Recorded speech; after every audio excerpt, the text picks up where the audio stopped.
Lorsque nous sommes agenouillés pour prier, ce doit être l'attitude de notre âme. Tout notre être doit être livré sans partage. Le Seigneur n'a pas cédé un seul instant, bien que Satan soit revenu à la charge.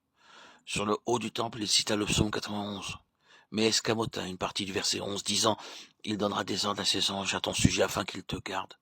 Ils te porteront sur les mains. » Il n'a pas dit « Ils te garderont dans toutes tes voies. » Le Seigneur répondit « Il est aussi écrit. » Ce conflit était de nature spirituelle. Si l'Esprit ne nous dit rien, nous ne devons rien faire. Continuons de prier. La vie de prière d'un enfant de Dieu est la chose la plus importante. Il faut d'abord acquérir une véritable vie dans la parole pour avoir une réelle vie de prière. S'il n'y a pas de vie dans la parole, il n'y aura pas de vie dans la prière. C'est la chose la plus importante. Cette œuvre que le Seigneur doit accomplir en nous est en vue de faire de chacun de nous des hommes spirituels. Il veut que nous le soyons et que nous marchions selon l'Esprit. C'est le but de notre éducation et de la croix. Sans cela, il y aura des églises, mais pas l'Église. Ne confondons pas les églises avec l'Église. L'Église est constituée essentiellement d'un ensemble de chrétiens placés pratiquement sous l'autorité de la tête, d'une manière expérimentale, et non pas simplement sur la base de déclarations. Pour cela, il faut nécessairement une vie dans l'esprit. C'est irréalisable si l'on vit sur une base fausse. Quand le soleil brille, tout le monde est satisfait. Mais si le ciel s'assombrit et qu'il pleuve, tous se plaignent.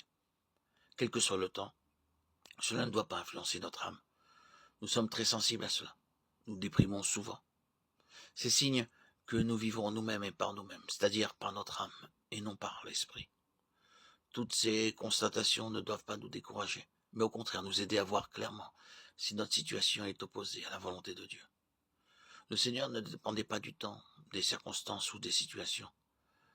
La part que nous avons dans le plan divin ne peut nous être révélée que si la séparation de l'âme et de l'esprit a été réalisée.